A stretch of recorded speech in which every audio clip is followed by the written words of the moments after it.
Simone, yes.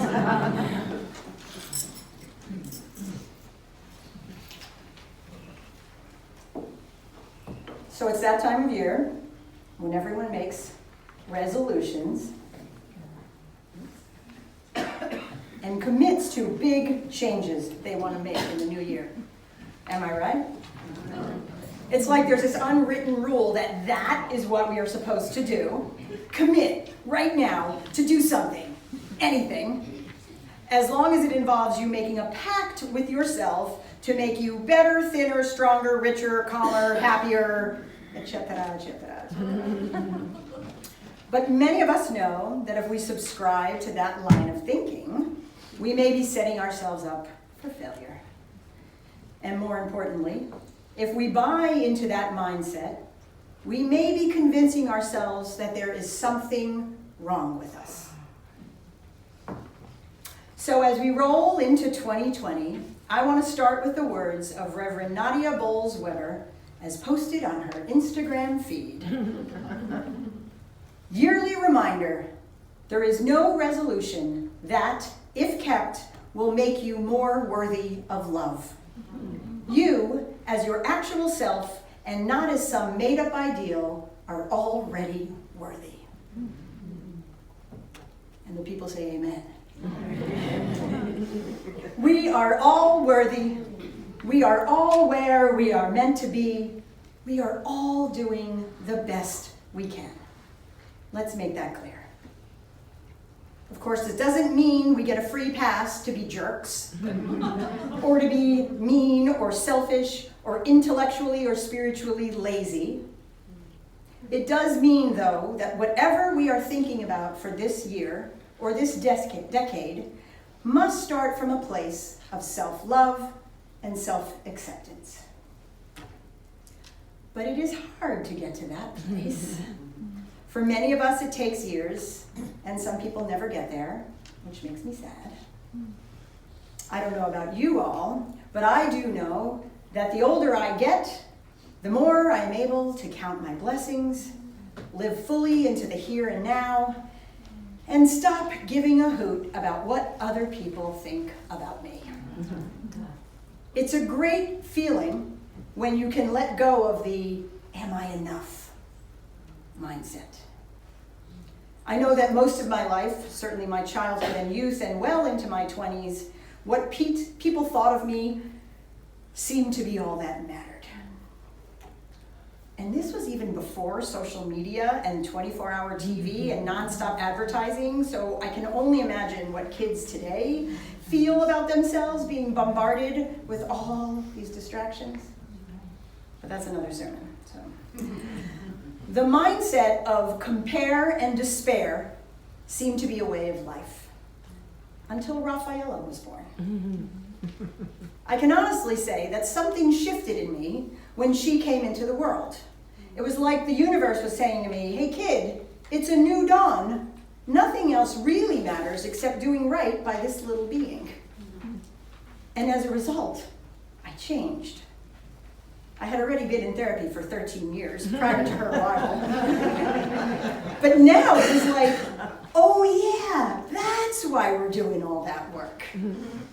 My desire to keep healing and learning and growing and expanding was so strong, and not because I wanted everyone to like me or accept me or tell me how fabulous I am, which I am, but because I realized just how precious this human life is. It's funny that years of Buddhist study and practice only truly made sense to me when another being was completely dependent upon me. All the teachings made sense. And with or without Buddhism, or with or without being a parent, all of it made sense when I realized how precious and finite and wondrous human life was.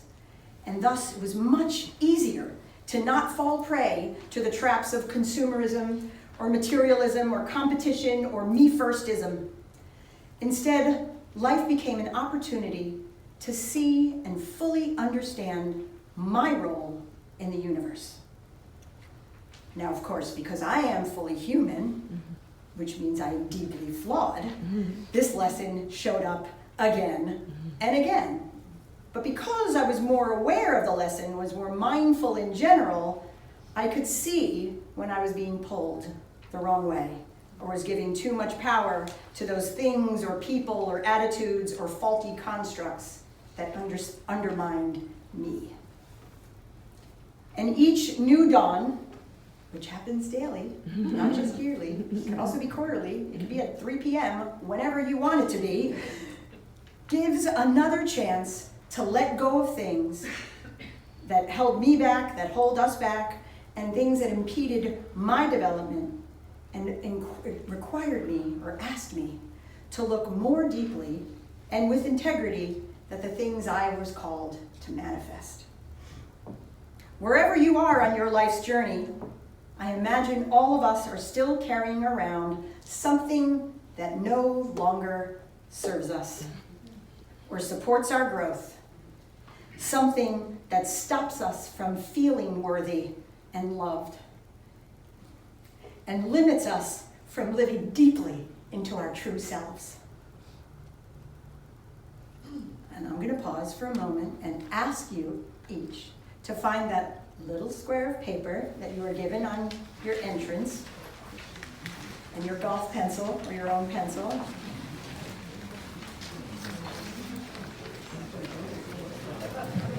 Probably should announce this earlier. Just even write it on your order of service. On one side of that paper, I'd like us all to take a moment to write that thing down. It could be more than one thing, but let's write one thing down that you want to release. Something like, you can even phrase it like, I no longer will. Right? I am releasing the need to, I am letting go of, you see where I'm going with this, right? It can be a feeling, an unrealistic expectation, a trauma, a goal you've repeatedly tried to meet and finally are saying, you know what, that's not for me. It could be a person, it could be a group of people, whatever you want. Let's take a minute and write it down on one side of that paper.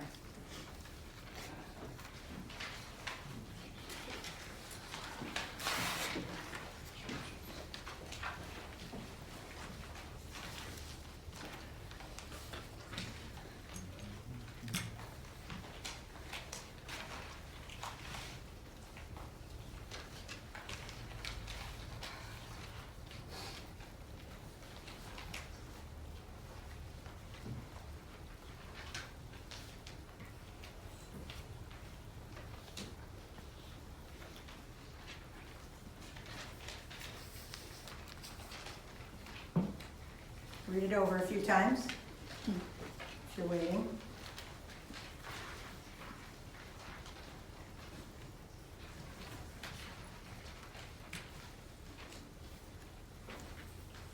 Now close your eyes. Take a deep breath and send that thing into the ethers.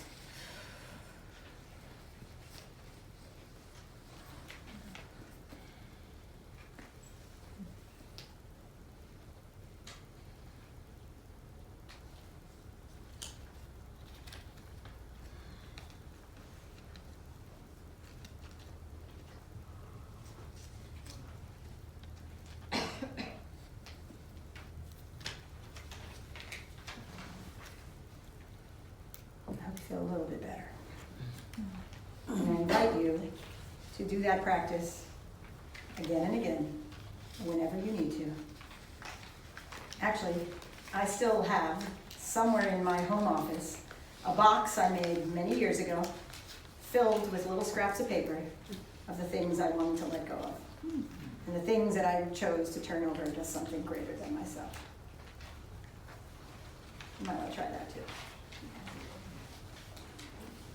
Once we have laid down these burdens, it is easier to live more fully into the here and now, and to accept that life is fleeting and thus should be lived fully and exuberantly.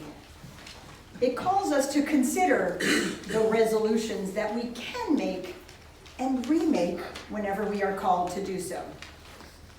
Resolutions that inspire us to be better people, to help those in pain, to spread healing and love throughout the world. This new dawn, this new year, this new decade, this new instant begs the question, what can I do better? Not what can I change about me? Maybe, can I have a better attitude? Can I listen more attentively? Can I accept, truly accept, the person sitting next to me? Can I check myself before I speak and make sure I will do no harm? For Buddhists, we would say this is a mindfulness practice, being aware of our thoughts and actions and taking a moment to consider impact before we do or say anything. For UUs, two thoughts come to mind, both of which were points of discussion and laughter with many of my seminary mates and now fellow UU ministers. One is the concept of growing edges. It's a very UU term, we'll talk about that in a minute. And the phrase, the next right thing. So the next right thing, as in, hey self, what should I do now? Well self, you should do the next right thing. Okay. This is something that Rafaela and I have talked about over the past few years.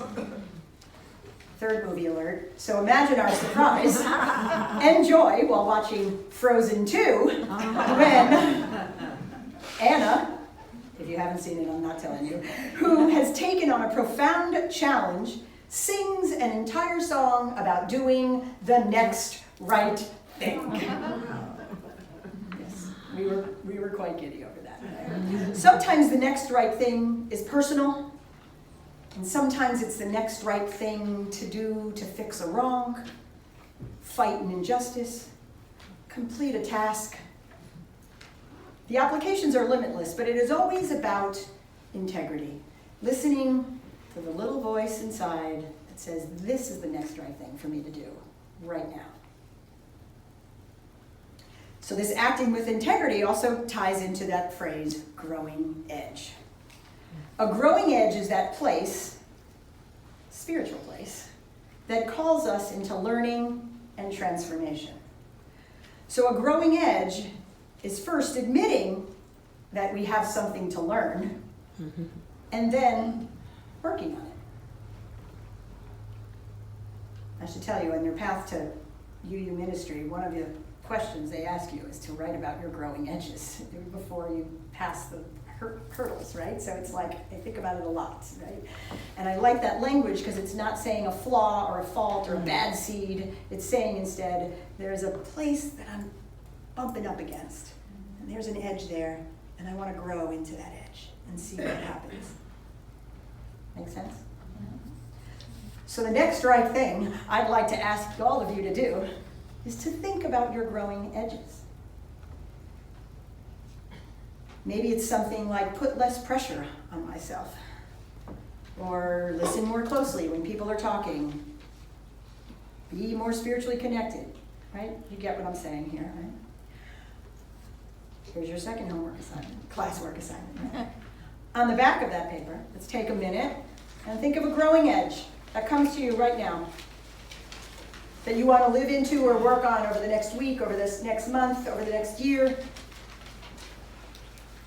And write it down.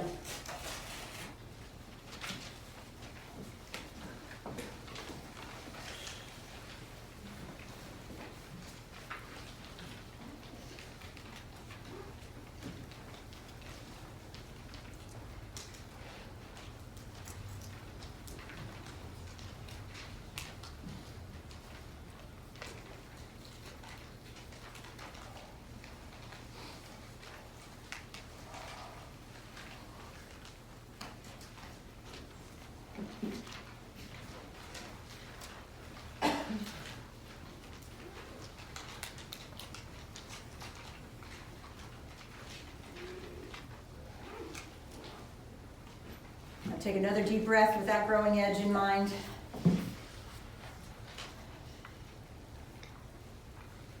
And honor the learning you are feeling called to. Since our world seems to be so deeply mired in suffering, taking time to let go of that which impedes us, taking time to remember that we are worthy, and taking the time to do our part to become better people, better UUs, better community members, will help us do the very necessary work of speaking up and standing up against the pain, oppression, harm, and injustices we are living through. If we take time to be truly aware of ourselves and our precious human existence, then we can more honestly be members of a collective who honors the precious human existence of one another. May we treat each new day as a chance to honor a new dawn. May we release ourselves from expectations that hold us back. May we strive to be better humans and honor our fellow sojourners. May it be so. Blessed be. Enter into a moment of quiet reflection.